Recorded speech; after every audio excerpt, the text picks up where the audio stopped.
1984 조지 오웰 1부 4월 맑고 쌀쌀한 날이었다. 괴종시계가 13시를 알렸다. 윈스턴 스미스는 차가운 바람을 피해 턱을 가슴에 쳐박고 승리 맨션의 유리문으로 재빨리 들어갔다. 막을 새도 없이 모래바람이 그 뒤를 따라 들이닥쳤다. 복도에서는 양배추 삶는 냄새와 낡은 매트 냄새가 풍겼다. 복도 한쪽 끝벽에 컬러 포스터가 붙어 있었다. 실내에 붙이기엔 지나치게 큰 것이었다. 포스터에는 폭이 1미터도 넘는 커다란 얼굴이 그려져 있었다.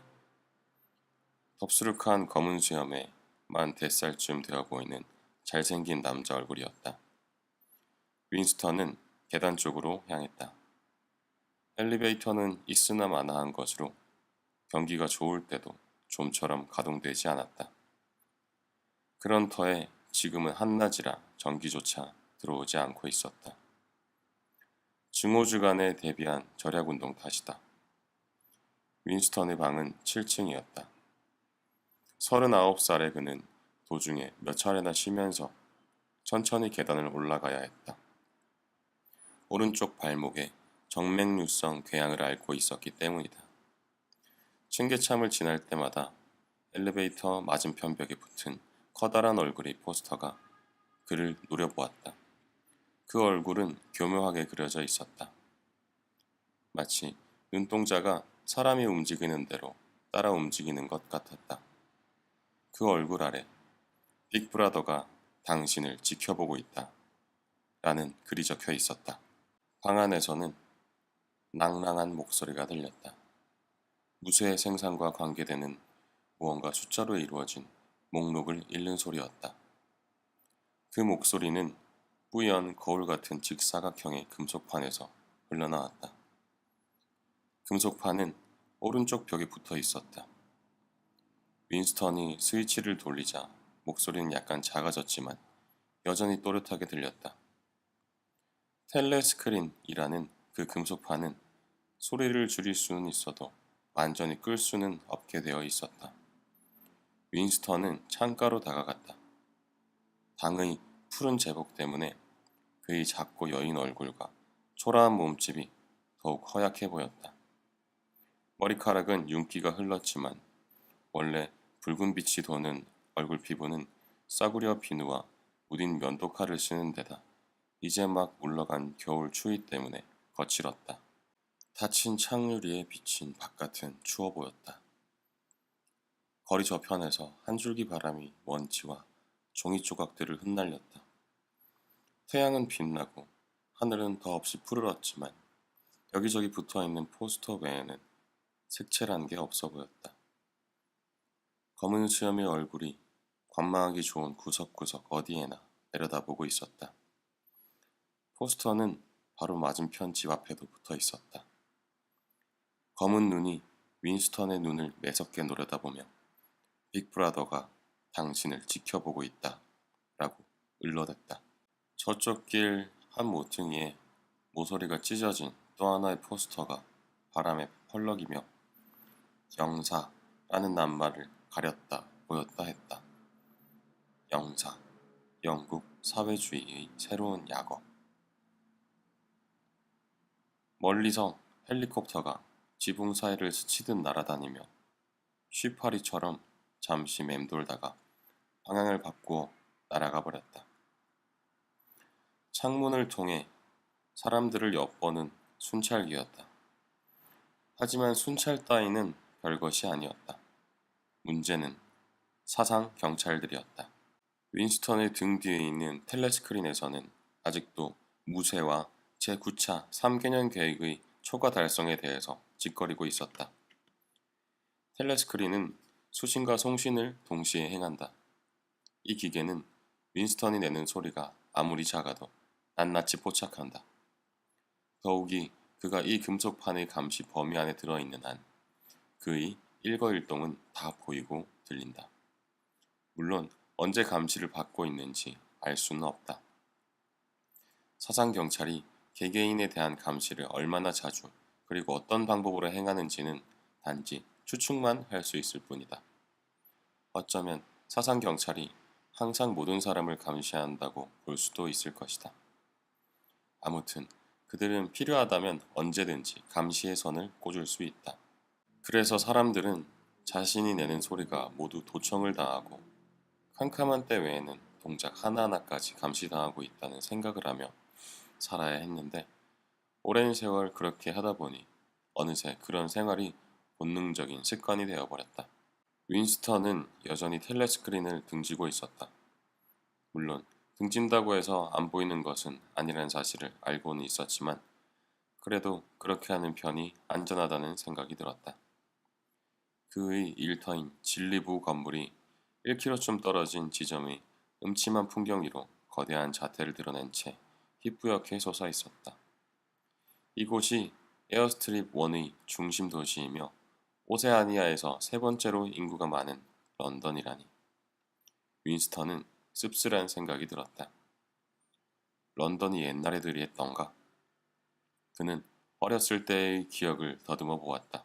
그때도 지금처럼 낡은 19세기 가옥들이 즐비한 가운데 벽들은 통나무로 받쳐져 있고 창문들은 마분지가 덕지덕지 발라져 있으며 지붕의 함석판은 쭈그러져 있는 데다 마당을 에워싼 담은 들쭉날쭉 볼품이 없었던가.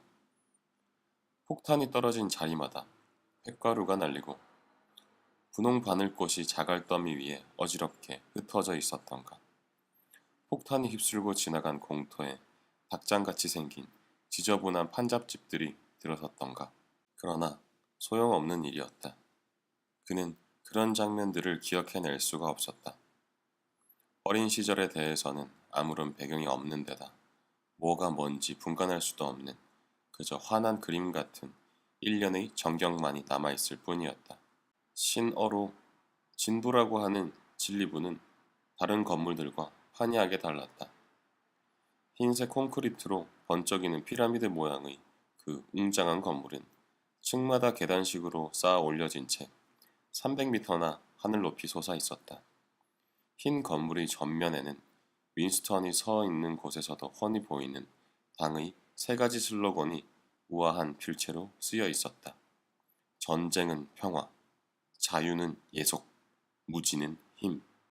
진리부에는 지상에 3,000개의 방이 있는데 지하에도 그만한 수의 방이 있다고 한다. 런던에는 외형과 규모가 이와 비슷한 건물이 3동이나 더 있다. 그런데 이들 건물 때문에 주위의 다른 건물들은 형편없이 작아 보인다. 그래서 승리 맨션 지붕에서는 이 네 건물을 한꺼번에 볼 수가 있다. 이 건물들은 모든 정부기관이 들어서 있는 4개의 청사이다. 보도, 연애, 교육 및 예술을 관장하는 진리부, 전쟁을 관장하는 평화부, 법과 질서를 유지하는 애정부, 경제 문제를 책임지는 풍요부가 그것이다. 이 이름들은 신어로 각각 징부, 평부, 애부, 풍부라고 한다. 애정부는 그야말로 무시무시한 곳이다. 그 건물에는 창문이 하나도 없다. 윈스턴은 애정부에 들어가 보기는커녕 그 근처에 얼씬거린 적도 없다. 그곳은 공적인 일로만 들어갈 수 있는데 그것도 가시 철조망과 철문을 비롯하여 기관총이 숨겨져 있는 삼엄한 경계망을 통과해야 가능하다. 건물 외곽의 방책으로 이어진 길조차 고릴라처럼 생긴 위병들이 검은 제복에 곤봉을 차고 어슬렁거린다. 윈스턴은 갑자기 돌아섰다. 그러고는 짐짓 즐거운 표정을 지었다. 텔레스크린을 마주할 때는 그런 표정이 유리하기 때문이었다. 그는 방을 가로질러 좁은 부엌으로 들어갔다. 그 시간에 청사를 나오느라 식당에서 점심을 먹지 못했던 것이다. 그는 다음날 아침 식사로 남겨둔 흑빵 한 덩어리 외에 먹을 것이 없다는 것을 알고 있었으므로 선반에서 승리주라는 흰색 라벨이 붙은 맑은 술병을 꺼냈다. 그 술은 쌀로 빚은 중국의 화주처럼 독한 데다 느글느글하니 구역질 나는 냄새를 풍기는 것이었다. 윈스턴은 술을 찻잔에 가득 찰 만큼 따르자마자 쓰디 쓴 약을 삼키듯 진저리를 치며 단숨에 마셔버렸다. 그의 얼굴은 금세 붉게 달아올랐고 눈에서는 눈물이 핑 돌았다. 그 술은 초산 같아서 삼키는 순간 몽둥이로 뒤통수를 한 대 얻어맞은 듯한 기분이 든다. 하지만 이내 타는 듯 화끈거리는 뱃속이 가라앉으면서 기분 좋은 취기가 돌기 시작한다. 승리연이라고 표시된 구겨진 담뱃값에 담배 한 개비를 꺼내 무심코 만지작거렸다. 그러다 그만 담뱃가루를 몽땅 바닥에 떨어뜨렸다. 그는 다시 한 개비를 꺼내 입에 물고 거실로 돌아가 텔레스크린 왼쪽에 있는 자그마한 책상 앞에 앉았다. 그런 다음 서랍에서 펜대와 잉크병 그리고 붉은색 뒷표지에 앞표지는 대리석 색깔인 두툼한 사절 노트를 꺼냈다. 거실이 텔레스크린이 보통의 경우와는 다른 위치에 설치되는데 이유가 있다. 일반적으로 텔레스크린은 방안 전체를 볼 수 있도록 벽 끝에 설치된다. 하지만 윈스턴의 거실에는 창문 맞은편이 기다란 벽에 설치되어 있다. 이 벽 한쪽 끝에 윈스턴이 지금 앉아 있는 움푹 들어간 곳이 있는데 이는 아마도 맨 처음 맨션을 지을 때 책장을 놓기 위해서 그렇게 만든 듯하다. 그런데 이 움푹 들어간 곳에 앉아서 몸을 잘 숨기기만 하면 텔레스크린의 감시망을 벗어날 수 있다. 물론 윈스턴이 내는 소리는 들리겠지만 지금처럼 몸을 움츠리고 있는 한 보이지는 않을 것이다. 어쨌든 거실이 이처럼 독특한 구조를 지닌 것도 그가 이제 막 시작하려는 일이 부분적인 동기가 되었다. 그러나 그 주요 동기는 서랍에서 방금 꺼낸 노트에 있다. 그것은 그야말로 근사한 노트였다. 오래되어 색이 약간 누렇게 바래긴 했지만 매끄러운 크림색 종이로 된 노트는 적어도 지난 40년 동안은 만들어지지 않은 것이었다. 그러니까 40년도 더 된 것이라고 볼 수 있었다.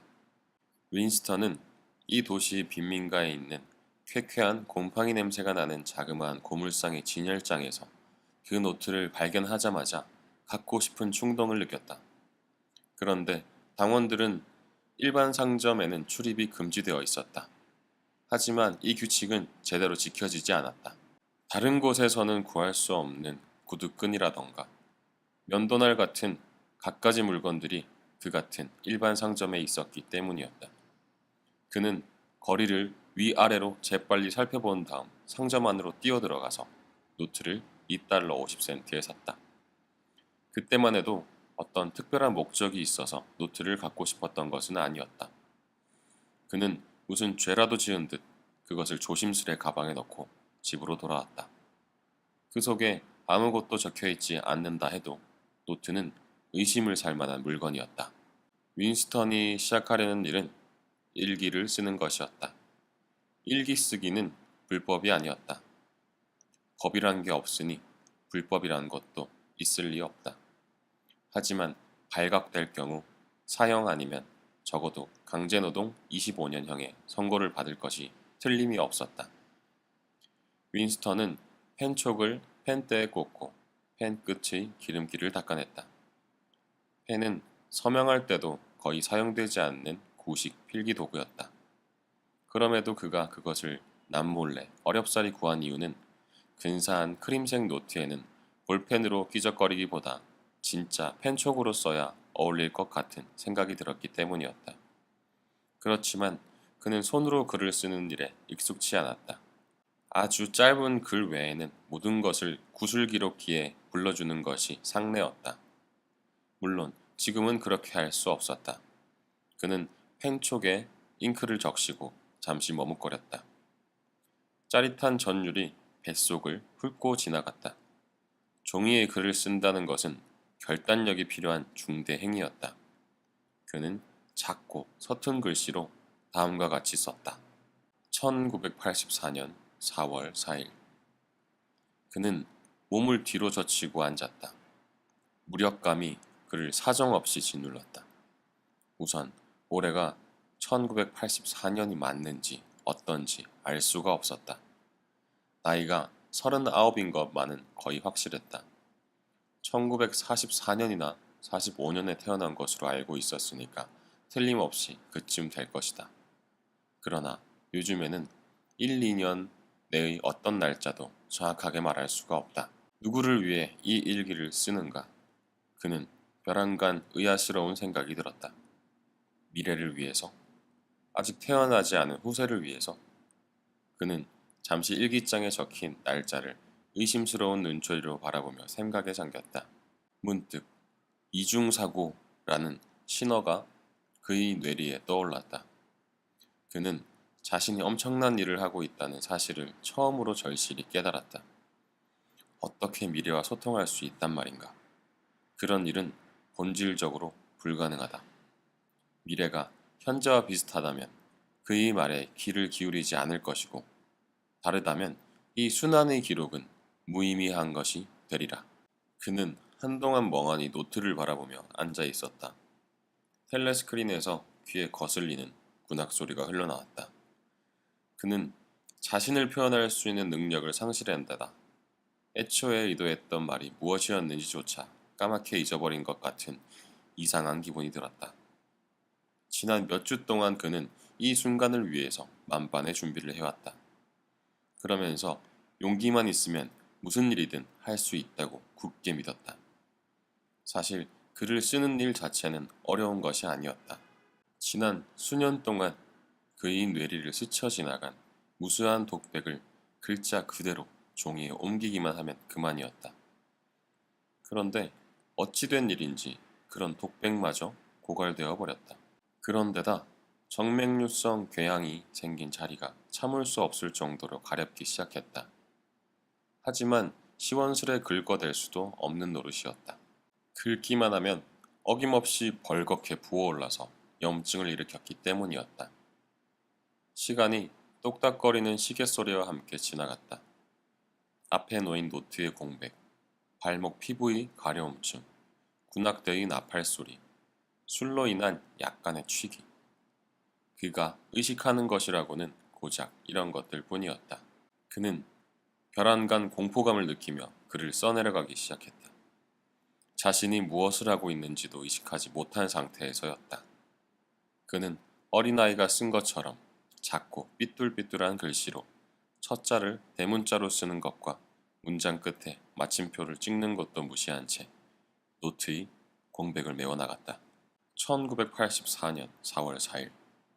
어젯밤엔 영화관에 갔다. 모두 전쟁 영화였다.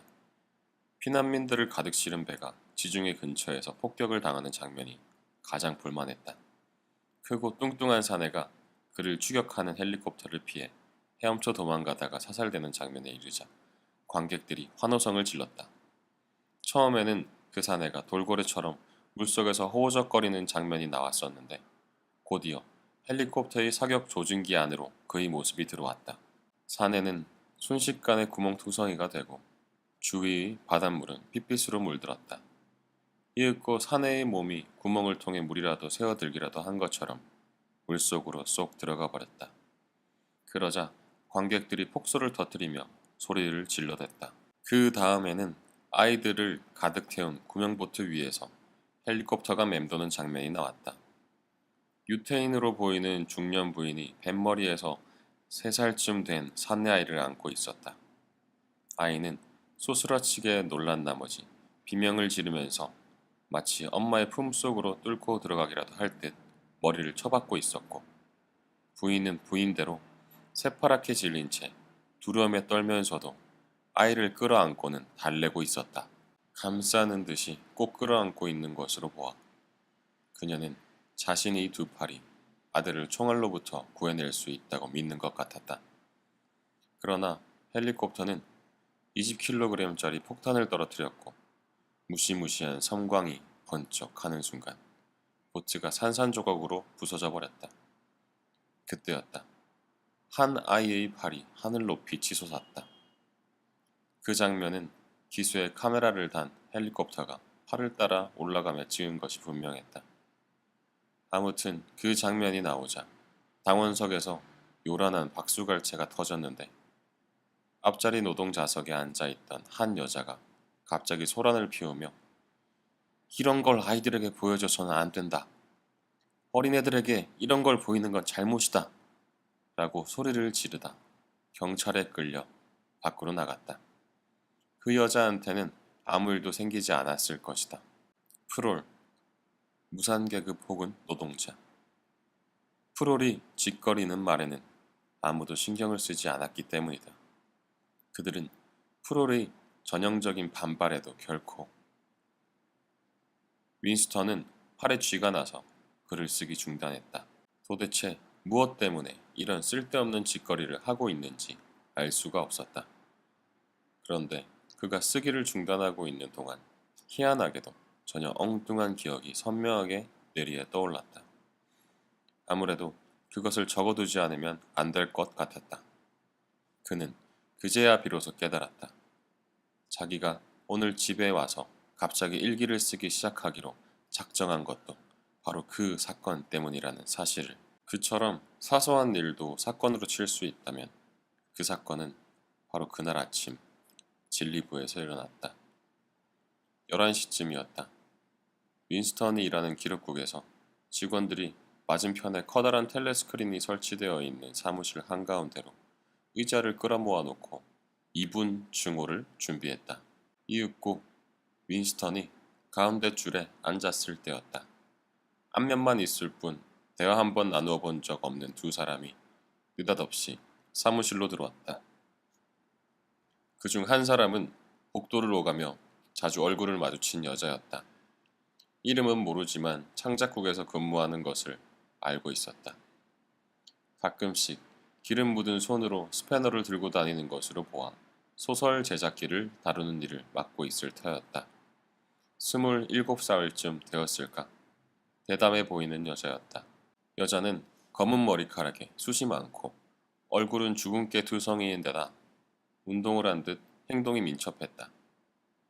청소년 반성연맹의 휘장인 좁은 진홍색 띠를 작업복 허리에 여러 번 감아 엉덩이 모양이 한층 맵시 있게 돋보였다.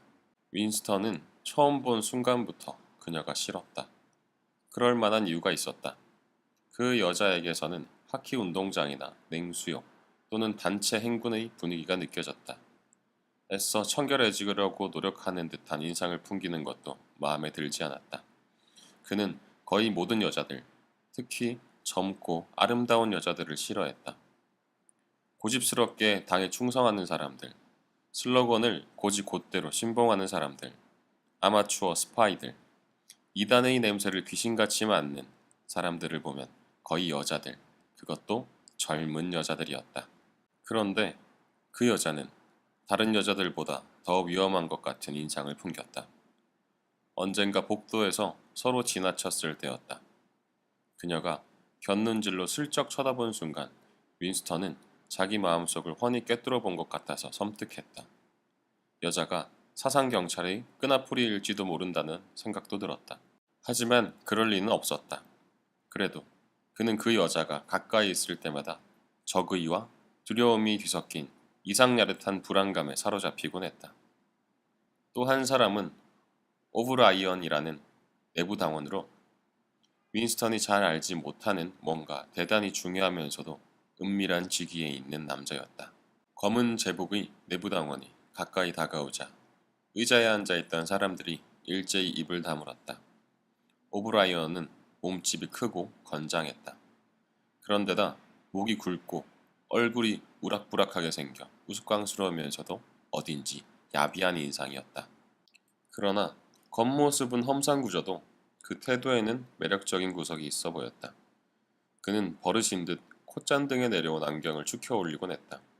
그런데 그것이 어떻다고 명확히 말할 수는 없지만 묘하게 세련된 듯해 보이면서 상대방의 긴장을 풀어주었다. 그의 제스처는 18세기 귀족들이 손님에게 담뱃값을 내어놓는 모습을 연상시켰다.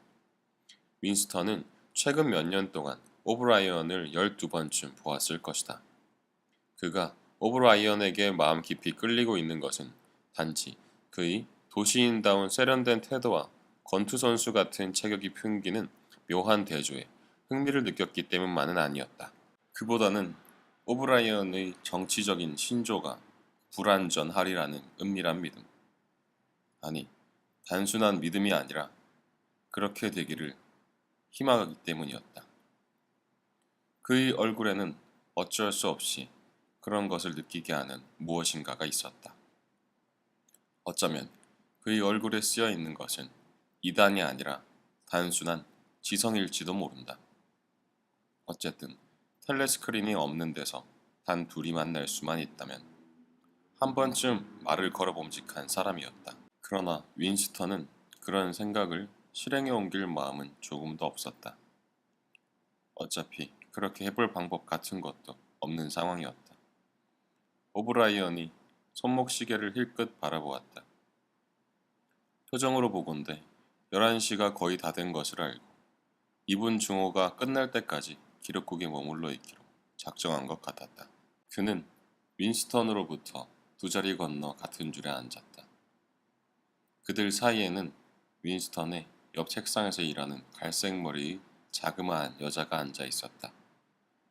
검은 머리의 여자는 바로 그 뒤에 자리 잡고 있었다. 어느 순간 마치 기름을 치지 않은 거대한 기계 소리처럼 기분 나쁜 굉음이 사무실 끝에 있는 커다란 텔레스크린에서 울려 나왔다. 그 소리는 이가 악 물리고 목 뒤의 머리카락이 곤두설 정도로 무시무시했다. 증오가 시작된 것이다. 여느 때와 마찬가지로 인민의 적인 임마누엘 골드스타인의 얼굴이 스크린에 나타났다. 여기저기에서 관중의 야유가 터져나왔다. 갈색 머리의 자그마한 여자는 두려움과 혐오감이 뒤섞인 비명을 꽥꽥 질러댔다. 골드스타인은 오래전 당의 지도급 인물로서 빅브라더와 거의 맞먹는 지위를 누렸는데 반혁명 활동에 가담하여 사형 선고를 받았다가 용케 탈출한 뒤 감쪽같이 종족을 감춘 변절자이자 반동분자였다. 이분 증오의 프로그램은 날마다 바뀌었지만 중심인물은 언제나 골드스타인이었다. 그는 최초의 반역자요, 당의 순수성을 처음으로 모독한 인간이었다. 그 후에 일어난 모든 반당죄, 즉 반역과 파업행위, 이단과 탈선 등은 그의 사주에 의해서 생겨난 것이었다. 골드스타인은 아직도 어디에선가 생존해 있어 음모를 꾸미고 있을 터였다. 소문에 의하면 그는 바다 건너 어딘가의 나라에서 외국인 후원자의 보호를 받고 있거나 이 오세아니아의 깊은 은실처에 숨어 있다는 것이었다. 윈스턴은 아랫배가 죄는 듯 답답했다. 그는 골드스타인의 얼굴을 볼 때마다 고통스러울 정도로 마음이 심란했다. 그 유태인의 얼굴은 야위였는데 후광처럼 넘실거리는 하얀 머리카락에 가느다란 염소 수염까지 기르고 있어서 꽤 지혜롭게 보였다. 하지만 어딘지 모르게 선천적으로 비열한 듯한 인상을 풍겼다. 게다가 길쭉한 코끝에다 안경을 걸친 모습은 노인들에게서나 볼 수 있는 우매함마저 서려 있었고 얼굴과 목소리는 영락없이 염소를 닮아 있었다. 골드스타인은 여전히 당의 강령에 독서를 퍼붓고 있었는데 내용이 지나치게 과장되고 신랄해서 어린아이도 그 속내를 훤히 들여다볼 수 있을 것 같았다. 하지만 그런 한편으로 그의 독설은 놀라울 만큼 그럴듯하기도 해서 보통 이하의 머리를 가진 사람들은 거기에 홀딱 넘어갈 게 틀림이 없었다.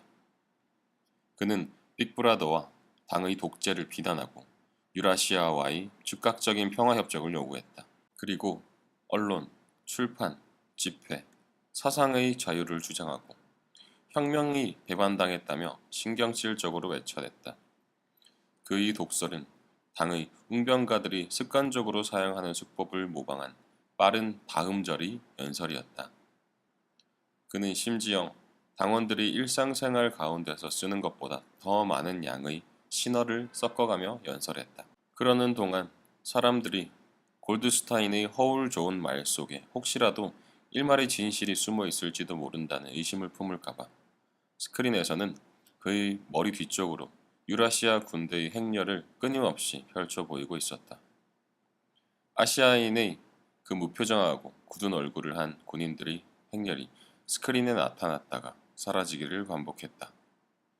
군인들의 단조롭고 규칙적인 군화 소리는 골드스타인이 내는 염소 목소리 배경음악으로 작용하고 있었다.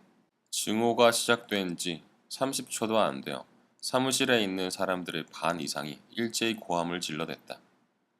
스크린에 비친 자만심 가득 찬 골드스타인의 염소 같은 얼굴과 그 뒤에 나타난 유라시아 군의 소름 끼치는 병사들을 보고는 도저히 참을 수가 없었던 것이다. 그렇지 않아도 골드스타인을 보거나 그에 대한 생각만 해도 자동적으로 공포와 분노의 감정이 솟구치던 터였다. 그는 유라시아와 이스트 아시아보다 더 큰 증오의 대상이었다. 오세아니아가 그 두 나라 중의 한 나라와 전쟁을 하면 나머지 나라와는 평화를 유지할 수 있겠지만 그는 언제나 변함없는 증오의 대상일 뿐이었다. 그런데 희한하게도 골드스타인이 모든 사람들로부터 증오와 경멸을 받고 하루에도 수천 번씩이나 연단, 텔레스크린, 신문과 책 등을 통해 그의 이론이 공격과 반박과 조롱을 당하며 쓸데없는 헛소리라고 매도되는데도 불구하고 그의 영향력은 커지면 커졌지 결코 줄어들지는 않았다. 그런데다 그에게 유혹되어 넘어가는 얼간이들이 자꾸만 생겨났다. 그의 지령에 따라 움직이는 스파이와 공작원들이 사상 경찰에게 발각되지 않는 날은 단 하루도 없었다. 그는 거대한 비밀 군대의 사령관일 뿐만 아니라 국가 전복을 꾀하는 음모자들로 구성된 지하 조직의 두목이었다. 그 조직의 이름은 형제단이라고 했다. 또 골드스타인이 이단에 대한 이론을 적는 무시무시한 책이 있었는데 소문에 의하면 그것이 여기저기에서 비밀리에 읽힌다는 것이다. 그 책은 제목도 없었다. 사람들은 단지 그 책이라고만 불렀다. 그러나 이것도 희미한 소문으로만 알고 있을 뿐이었다. 일반 당원들은 형제단이니 그 책이니 하는 말을 되도록 입에 담지 않았다. 이분째로 접어들자 증오는 광적으로 변했다. 사람들은 스크린에서 흘러나오는 미칠 것만 같은 그 염소 목소리를 묵살해 버리려는 듯 펄쩍펄쩍 뛰며 목이 터져라 고래고래 소리를 질러댔다. 갈색머리의 자그마한 여자는 붉게 상기된 얼굴로 마치 무태 오른 물고기처럼 연거푸 입을 뻐끔거렸다. 오브라이언의 무표정한 얼굴도 걸겋게 달아올라 있었다. 그는 의자에 꼿꼿이 앉은 채로 밀려오는 파도에 맞서기라도 하듯 커다란 가슴을 벌름거렸다. 윈스턴의 뒤에 앉아있는 검은 머리의 여자가 돼지, 돼지야 하고 소리를 지르더니 갑자기 두꺼운 신호 사전을 집어서는 스크린을 향해 던졌다. 사전은 골드스타인의 코를 정통으로 맞히고 밑으로 떨어졌다. 스크린의 염소 목소리는 그에 굴하지 않고 계속 흘러나왔다.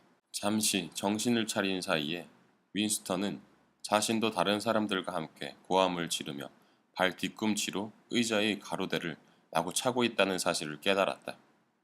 이분 증오가 끔찍한 것은 의무적으로 참가해야 하기 때문이 아니다. 저절로 거기에 휘말려 들기 때문에 끔찍한 것이다. 일단 휘말려 들면 30초도 안 되어 어떤 억제도 소용없게 된다. 공포와 복수심의 무서운 도치, 큼직한 쇠망치로 때리고 고문하고 얼굴을 깨부수어 죽이고 싶은 욕망이 전류처럼 모든 사람들에게 흘러들어가서 뜻하지 않은 사람조차 오만상을 찌푸린 채 비명을 지르는 광적인 상태에 빠져버린다. 그러나 이 사람들이 느끼는 분노는 램프의 불꽃처럼 대상을 이쪽에서 저쪽으로 바꿀 수 있는 추상적이면서 방향 감각도 없는 감정이다. 그렇기 때문에 윈스턴의 증오는 어느 한순간 골드스타인이 아니라 그 정반대인 빅브라더와 당, 사상경찰 쪽으로 향했다. 그 순간 윈스턴은 스크린에 나와 조롱을 받는 외로운 이단자, 거짓된 세상의 진실과 온전히 정신을 수호하는 유일한 인물에게 애정을 느꼈다. 하지만 다음 순간 그는 다시금 주위 사람들과 하나가 되어 골드스타인을 향해 쏟아지는 말들을 모두 진실로 받아들였다. 그리하여 빅브라더에 대한 혐오는 찬양으로 바뀌었고 빅브라더가 아시아의 유목민에 대적해서 바위산처럼 우뚝 선 무적의 대담한 수호신인 반면에 골드스타인은 고립되어 무력하고 그 생존 여부도 의심스럽긴 하지만 목소리 힘만으로도 운명사회를 파괴시키는 사악한 마술사로 보였던 것이다. 인간은 때에 따라서 의식적으로 증오의 대상을 바꿀 수 있다. 윈스턴은 악몽으로부터 깨어나려고 안간힘을 쓰는 사람처럼 갑자기 격렬하게 몸부림치면서 증오의 대상을 스크린의 얼굴에서 뒤에 있는 검은 머리의 여자로 바꾸었다. 순간 생생하면서도 아름다운 환영이 그의 뇌리를 스쳤다. 그는 경찰봉으로 그녀를 죽도록 패주고 싶었다. 그녀를 발가벗겨서 말뚝에 묶고 성 세바스찬의 경우처럼 온몸에 화살을 쏘아 죽이고 싶었다. 그녀를 강간하여 절정에 오른 순간에 목을 자르고 싶었다. 왜 그녀를 그토록 증오하는지 좀 더 확실하게 알 것 같았다. 그녀를 증오하는 것은 그녀가 젊고 아름다운 데다 섹스에 무관심하기 때문이었다. 그녀와 동침하고 싶지만 절대로 응하지 않을 것이기 때문이었다. 양팔로 안아달라는 듯 매혹적이고 나긋나긋한 허리에 순결의 상징인 역겨운 진홍색 띠가 감겨 있었기 때문이었다. 증오는 절정에 달했다. 골드스타인의 목소리는 진짜 염소 소리로 바뀌었다. 잠깐이지만 얼굴마저 염소 얼굴로 변했다. 염소 얼굴은 흐물흐물하면서 녹아내리는 듯 하더니 금세 유라시아 군인의 모습으로 바뀌었다. 그 군인이 무시무시한 거인처럼 기관총을 갈겨대면서 스크린 밖으로 뛰쳐나올 듯 다가왔다. 그 바람에 앞줄에 앉은 사람들이 흠칫 놀라서 뒤로 물러났다. 그러나 사람들은 이내 안도의 한숨을 내쉬었다. 적개심을 드러낸 군인의 얼굴 대신 검은 머리에 검은 수염을 기른 권력과 신비스러운 정적에 쌓인 빅브라더의 얼굴이 스크린에 나타났기 때문이었다.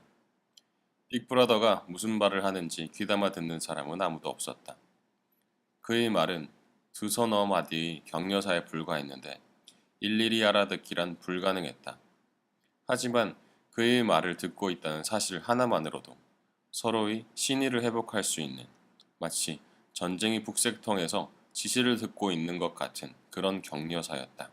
이윽고 빅브라더의 얼굴이 물러나고 대문짝만한 당의 세 가지 슬로건이 스크린에 나타났다. 전쟁은 평화, 자유는 예속, 무지는 힘. 그런데 사람들 눈에 와닿은 충격이 너무 선명한 탓인지 빅브라더의 얼굴이 곧바로 지워지지 않고 몇 초 동안 스크린에 그대로 남아있는 것처럼 보였다. 갈색 머리 자그만한 여자가 자기 앞에 의자 등받이에 몸을 갖다 대고는 나의 구세주야 라고 떨리는 목소리로 중얼거리면서 스크린을 향해 양팔을 벌렸다. 그러고는 두 손으로 얼굴을 감쌌다. 기도를 하고 있는 것 같았다. 그때 모든 사람들이 빅브라더, 빅브라더, 빅브라더 라는 찬가를 낮고 느린 가락으로 반복해서 부르기 시작했다.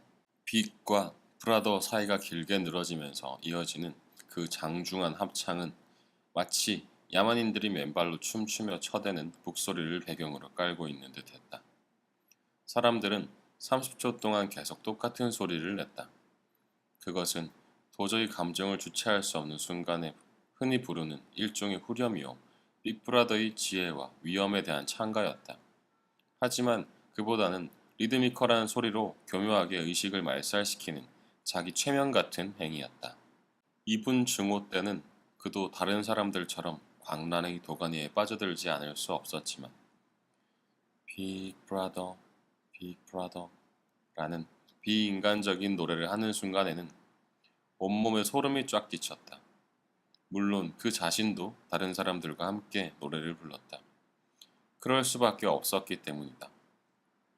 자신의 감정을 속이고 태연을 가장하여 다른 사람들이 하는 대로 따라하는 것은 본능적인 반사작용일 수 있다. 그러나 자신의 눈에 의해 그 같은 위장사실이 폭로되는 순간이 반드시 있게 마련이다. 바로 그런 순간이었다. 사건이라면 사건일 수도 있는 의미심장한 일이 일어났다. 순간적으로 그는 오브라이언과 눈이 마주쳤다. 오브라이언이 선체 안경을 벗고 있다가 그만의 독특한 제스처로 다시 끼려던 찰나 서로 눈이 마주쳤던 것이었다. 그때 윈스턴은 오브라이언이 자신과 똑같은 생각을 하고 있다는 것을 알아챘다. 그랬다. 그는 분명하게 그 사실을 알아챘다. 둘 사이에 무언의 대화가 오간 게 확실했다. 두 사람은 마음의 문을 열고 서로의 생각을 눈으로 전하고 있는 듯했다. 나는 당신 편이요. 당신이 뭘 생각하고 있는지 난 다 알고 있어. 당신이 뭘 경멸하고 증오하며 혐오하는지 다 알고 말이오. 하지만 걱정 마시오. 나는 당신의 편이니까. 라고 오브라이언이 말하는 것 같았다. 그런데 곧 그 지성의 눈빛은 사라지고 오브라이언의 얼굴은 다른 사람들처럼 불가사의한 표정이 되어버렸다. 그것이 사건의 전모였고 그래서 윈스턴은 그런 일이 진짜 일어났는지 알쏭달쏭했다. 그 일은 어떤 결과도 초래하지 않았다. 그들 사이에 일어났던 일은 단지 자신 외에 또 다른 당이 적이 있다는 믿음이나 희망을 갖게 하는 것일 뿐이다. 어쩌면 방대한 지하 조직이 있다는 소문이 사실일지도 모르겠다. 예컨대 형제단이 정말로 있을지도 몰랐다. 체포와 자백과 처형이 끊임없이 이어지는 상황이었지만 그렇다고 형제단의 존재가 단순히 신화가 아니라고 확신할 수는 없었다. 윈스턴은 그 존재를 어떤 때는 믿고 또 어떤 때는 믿지 않았다. 뚜렷한 증거가 없었기 때문이었다. 그는 그저 무심코 들은 이야기나 화장실 벽에 끼적거려져 있는 희미한 낙서나 낯선 두 사람이 지나치며 서로 알고 있다는 한 표정으로 간단히 해 보이는 손짓 따위에 무언가 의미가 있는 것도 같아 가볍게 관심을 기울이는 정도에서 그쳤을 뿐이었다. 그에게는 그 모든 것이 추측이고 상상에 맡길 수밖에 없는 일이었던 것이다. 윈스턴은 오브라이언을 더 이상 쳐다보지 않고 사무실로 돌아왔다. 그는 오브라이언과 순간적으로 접촉한 사실에 대해 더 깊이 파고들고 싶지 않았다. 그렇게 하는 것은 매우 위험할 수도 있는 일이었다. 그들은 겨우 1, 2초 동안 서로 모호한 눈빛을 주고받았을 뿐이었고 그것이 이 이야기의 끝이었다. 그러나 혼자 폐쇄된 고독 속에서 살아야만 하는 사람들에게는 이런 것도 기억해둘 만한 사건이었다. 윈스턴은 몸을 세워 똑바른 자세를 취했다. 한 차례 트림이 났다. 뱃속에 든 술이 넘어올 듯 메스꺼렸다. 윈스턴은 노트로 눈길을 돌렸다. 순간 그는 무기력하게 앉아서 생각에 잠겨 있는 동안에도 자신이 무의식 중에 글을 쓰고 있다는 사실을 깨달았다. 이번에는 전처럼 서툰 글씨가 아니었다. 그는 펜을 쥐고 매끄러운 종이 위에 큼직한 대문자로 보기 좋게 다음과 같이 똑같은 글을 되풀이하여 써서 반 페이지를 채웠다. 빅브라더를 타도하자. 빅브라더를 타도하자. 빅브라더를 타도하자. 빅브라더를 타도하자. 그는 후회의 고통을 느끼지 않을 수가 없었다. 하지만 그래 보았자 부질없는 짓이었다. 어차피 그런 특이한 낱말들을 되풀이해서 쓴 것보다 일기를 쓰기 시작한 게 더 위험한 일이었다. 잠시나마 그는 망쳐버린 페이지를 찍고 일기를 쓰는 일마저 포기해야겠다는 생각을 했다. 그러나 일기 쓰기를 포기하지는 않았다. 그렇게 하는 건 역시 부질없는 짓이란 걸 잘 알고 있었기 때문이었다. 그가 빅브라더를 타도하자 라고 썼든 안 썼든 다를 것은 하나도 없었다. 마찬가지로 그가 일기를 계속 써나가든 그만 포기하든 다른 것이 없으리라. 이래저래 사상경찰은 그를 똑같이 다룰 것이었다. 설령 펜을 들고 있지 않다고 해도 그는 이미 다른 모든 사소한 죄까지 포함한 본질적인 범죄를 저질렀다. 요컨대 사상죄를 저질렀단 것이다. 사상죄는 영원히 은폐할 수가 없다. 얼마 동안, 심지어 몇 년 동안 교묘하게 숨길 수 있을지 모르겠지만 끝내는 발각되고 만다. 사상범 체포는 항상 밤에만 이루어진다. 갑자기 잠을 깨워 마구 흔들거나 어깨를 거칠게 휘어잡는 우악스러운 손, 눈에 들이대는 불빛, 침대 주위에 험상궂은 얼굴들은 있어도 대부분의 경우 재판과 체포에 대한 보고서 따위는 없다. 사람들은 언제나 밤중에 사라져버린다. 사라진 사람들의 이름은 등록부에서 지워지고 그에 대한 모든 기록도 삭제된다. 그가 한때 존재했다는 사실도 부인되고 끝내는 완전히 잊히고 만다. 그러니까 그는 아예 없어져 버리는데 이런 것을 두고 흔히 증발했다고 말한다. 윈스턴은 잠시 동안 신경질이 났다. 그는 급하게 글씨를 휘갈겨 쓰기 시작했다. 그들은 나를 총살하겠지만 그래도 상관없다. 그들은 뒤에서 내 목을 쏘겠지만 상관없다.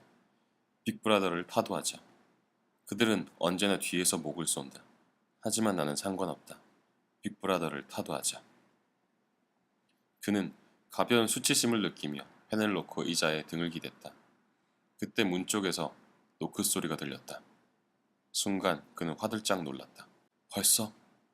그는 생쥐처럼 잠자코 앉아서 누구든 상관없으니까 한 차례만 문을 두드리고 그냥 돌아갔으면 좋겠다는 생각을 했다.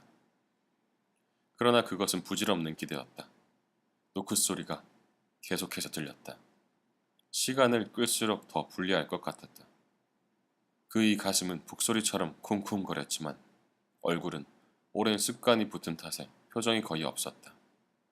그는 자리에 일어나 문 쪽으로 무거운 걸음을 옮겼다.